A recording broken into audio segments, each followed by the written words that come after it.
Hi hello friends, welcome to SA Abhi vlogs. குவைத்திலிருந்து இன்றைக்கி நம்ம வீடியோவில் குவைத் வாழ் நண்பர்கள், குறிப்பாக எக்ஸ்பர்ட்ஸ் எல்லாருக்கும் ரொம்ப முக்கியமான ஒரு தகவலை பற்றி தான் பார்க்க போகிறோம். நம்ம கையில் வச்சுருக்க சிவில் ஐடி இப்போ சில முக்கியமான அப்டேட் வந்திருக்கு. இனிமேல் கார்டு எப்போ வரும்னு காத்துட்டு இருக்கணுமா, இல்லை டிஜிட்டல் ஐடி போதுமா? இதை பற்றி முழுசாக இந்த வீடியோவில் பார்ப்போம். வீடியோக்குள்ளே போகிறதுக்கு முன்னாடி நம்ம சேனலை இன்னும் சப்ஸ்கிரைப் பண்ணலைன்னா மறக்காமல் சப்ஸ்கிரைப் பண்ணிக்கோங்க.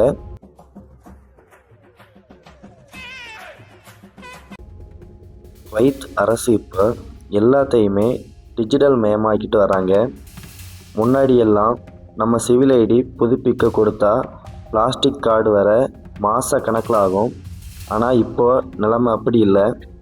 PACI, அதாவது public authority of civil information, இப்போ டிஜிட்டல் ஃபர்ஸ்ட் அப்படிங்கிற கொள்கையை வேகப்படுத்தியிருக்காங்க. அதாவது உங்கள் கார்டு கையில் வர்றதுக்கு முன்னாடியே குவைத் மொபைல் ஐடி ஆப்பில் அது அப்டேட் ஆகிடும். இது எல்லா இடங்கள்லையுமே செல்லும்னு அரசு அறிவிச்சிருக்காங்க.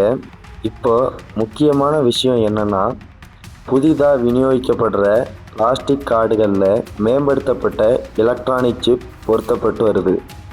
இதில் உங்களோட பயோமெட்ரிக் தகவல்கள் இன்னும் பாதுகாப்பாக இருக்கும். பழைய கார்டுகளை விட இதில் செக்யூரிட்டி ஃபீச்சர்ஸ் அதிகம். முக்கியமாக சாகேல் ஆப் மூலமாக இப்போது நீங்கள் எல்லா அரசு சேவைகளையும் ஃபோன்லேயே பண்ணிக்கலாம். சிவில் ஐடி கார்டு கையில் இல்லைனாலும் சாகேல் ஆப்பில் இருக்கிற டிஜிட்டல் கார்டை காட்டி நீங்கள் வேலைகளை முடிச்சுக்கலாம். மக்கள் செய்ய வேண்டியது என்ன அப்படின்னா, நீங்கள் புதுசாக விசா அடிச்சிருந்தாலோ அல்லது சிவில் ஐடி புதுப்பிக்க கொடுத்திருந்தாலோ அடிக்கடி PACI வெப்சைட்டில் ஸ்டேட்டஸ் செக் பண்ணுங்கள். குவைத் மொபைல் ஐடி ஆப்பை எப்போதுமே அப்டேட்டில் வச்சுக்கோங்க. பிளாஸ்டிக் கார்டு வர்ற வரைக்கும் அந்த டிஜிட்டல் ஐடியே போதுமானது. சாகேல் ஆப்பில் உங்கள் நம்பரை சரியாக லிங்க் பண்ணி வைங்க. அப்போ தான் கவர்மெண்ட் மெசேஜ் உடனே வரும். இப்போது குவைத் முழுக்கவே எல்லா வெளிநாட்டவர்களுக்கும் பயோமெட்ரிக் கைரேகை பதிவு கட்டாயமாக்கப்பட்டிருக்கு.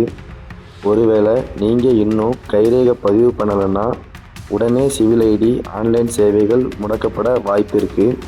அதனால் சாகேல் ஆப் மூலமாக அப்பாயின்மெண்ட் எடுத்து உடனே கைரேகை பதிவை முடிச்சிடுங்க. இது உங்கள் சிவில் ஐடி எப்போதுமே ஆக்டிவாக இருக்க உதவும். ஸோ இதுதான் இப்போதைய லேட்டஸ்ட் நிலவரம். ஏர்போர்ட் மூடி இருக்கிற இந்த நேரத்தில் விசா சம்பந்தமான வேலைகளுக்கு இந்த டிஜிட்டல் ஐடி ரொம்பவே உதவியாக இருக்கும். இந்த தகவல் உங்களுக்கு பயனுள்ளதாக இருந்தால் ஒரு லைக் பண்ணுங்கள், உங்கள் நண்பர்களுக்கு ஷேர் பண்ணுங்கள். அடுத்த ஒரு நல்ல வீடியோவில் சந்திக்கிறேன். மறக்காமல் நம்ம சேனலை சப்ஸ்கிரைப் பண்ணிக்கோங்க.